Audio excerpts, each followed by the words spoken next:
Today I am at future fest and we are going to see कि हमें लाहौर के इस फेस्टिवल में क्या न्यू देखने को मिलेगा।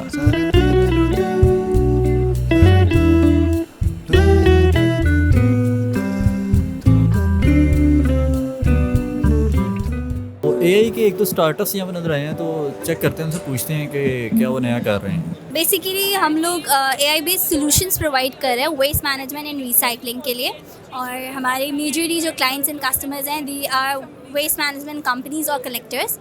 हमारे पास जो है वो हार्डवेयर एंड सॉफ्टवेयर दोनों रेंजेस हैं। हार्डवेयर में we have 3 sensors, brider bench, vision AI and track and trace, which are like 45,000 plus sensors are in field in Europe right now. This is the first time कि हम पाकिस्तान में exhibit कर रहे हैं। Luckily हमारे we are Belgium based, मगर the talent or the workforce behind creating all of these sensors and the solutions are from Pakistan. Our R&D is done in Pakistan. ये idea कहाँ से हमारे पास इंटीग्रेट हुआ? यूईटी लाहौर से हूँ, BScs की है। मैं रिसेंटली ग्रेजुएट हुई हूँ फ्रॉम यूईटी लाहौर, और मैं हूँ UI UX डिज़ाइनर यहाँ पे। लाइक आप जो वेबसाइट्स और मोबाइल ऐप्स को डिज़ाइन करते हैं, मैं उस पर वर्क करती हूँ। अब उसके ऊपर डिज़ाइनिंग में ये हो गया कि आपने AI सोल्यूशन यूज़ किए, अब उस AI सोल्यूशन के ऊपर जो वर्किंग जो आपको प्रोटोटाइप मिलेगा वो मेरी तरफ से मिलेगा कि भाई आपके कस्टमर को AI जो सोल्यूशन उस पर इम्प्लीमेंट हो गया, उसके बाद उसको क्या दिखेगा, किस तरीके से दिखेगा, वो मेरा काम होता है। यार ये की फील्ड में स्पेशली लेडीज़ का इस हवाले से काम मेरे लिए बहुत स्टोनिशिंग है।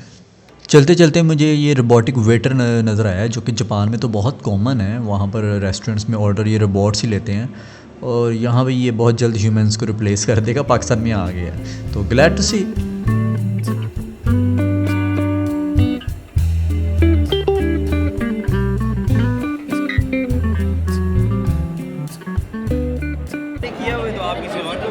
मेरा ख्याल यहाँ पर नॉन PTA जीतो पाकिस्तान चल रहा है, कोई सम सॉर्ट ऑफ इट। मुझे यहाँ पे 3D प्रिंटर नज़र आया, जो कि माइनर स्केल का 3D प्रिंटर है, और पाकिस्तान में जो है वो 3D प्रिंटर बैन है टोटली। उसकी वजह ये है कि वो कहते हैं कि जी 3D प्रिंटर से जो है ना बॉम्ब बना लेंगे, गन बना लेंगे प्लास्टिक की स्टूडेंट्स, और टेररिस्ट एक्टिविटीज़ होगी। मतलब बैनिस्तान है, हर चीज़ बैन कर दो, जिसको कंट्रोल ना कर सको बैन कर दो। तो बाय द वे ये इन्होंने कंसील्ड कंटेनर के अंदर रखा हुआ था, बड़ा ज़बरदस्त किस्म का है। इन्होंने ताजमहल भी बनाया हुआ था, और अभी भी यहाँ पे कोई एक आइटम बना कर ये डेमो दे रहे थे। और ये कंपनी है जो पार्ट्स बाहर से मंगवाती है, लेकिन असेंबल पाकिस्तान में करते हैं, और ये बड़े लिमिटेड से यूनिट जो है ना ये सेल करते हैं।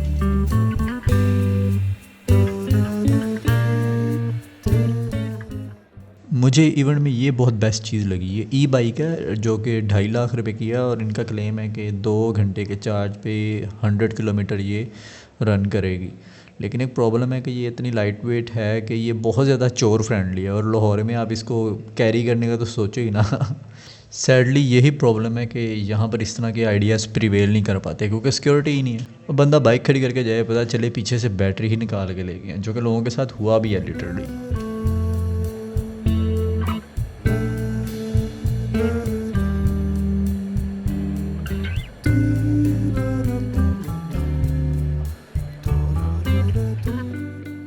मुझे इतनी हैरत हुई और डिसअपॉइंटमेंट भी हुई कि हर 2 स्टॉल के बाद ना प्रॉपर्टी डीलर्स के इतने स्टॉल्स थे, और उसके साथ मंजन सेलर, मतलब जो अमेज़ॉन शॉपिफाई के कोर्सेज बेच रहे हैं, वो ही 1 महीने में 10 लाख कमाएँ, इतने लाख कमाएँ, वो बेचने वालों को इतने ज़्यादा स्टॉल्स थे। तो मेरे लिए बहुत शॉकिंग था वो, मतलब कि जिस तरह से इवेंट को प्रोजेक्ट किया गया था ना, उस स्टैंडर्ड का मेरे मुताबिक नहीं था। और इसके अलावा टेक के स्टॉल्स के साथ कपड़ों के भी स्टॉल लगे हुए थे, जैकेट्स के भी। मतलब इतना मिक्स अप इवेंट था कि मेरी अंडरस्टैंडिंग से बाहर था कि ये क्या हो रहा है। इसके अलावा risk.org वाले डेली लाहौर में 35,000 लोगों को, गरीबों को, मज़दूरों को खाना खिलाते हैं। और इसके अलावा रमज़ान में इनकी मैंने अफ्तार ड्राइव ख़ुद देखी हुई है। तो you can be a part of it. आप डोनेट कर सकते हैं, इनके रिस्क हीरो बन सकते हैं, यानी कि आप वॉलंटियर कर सकते हैं इनकी वेबसाइट पर जाकर ख़ुद को रजिस्टर करवा के। बाय द वे मैंने खुद इनकी अफ्तारी की हुई है। ये साफ़ सुथरा बनाते हैं, जो खुद खाते हैं वही खिलाते हैं।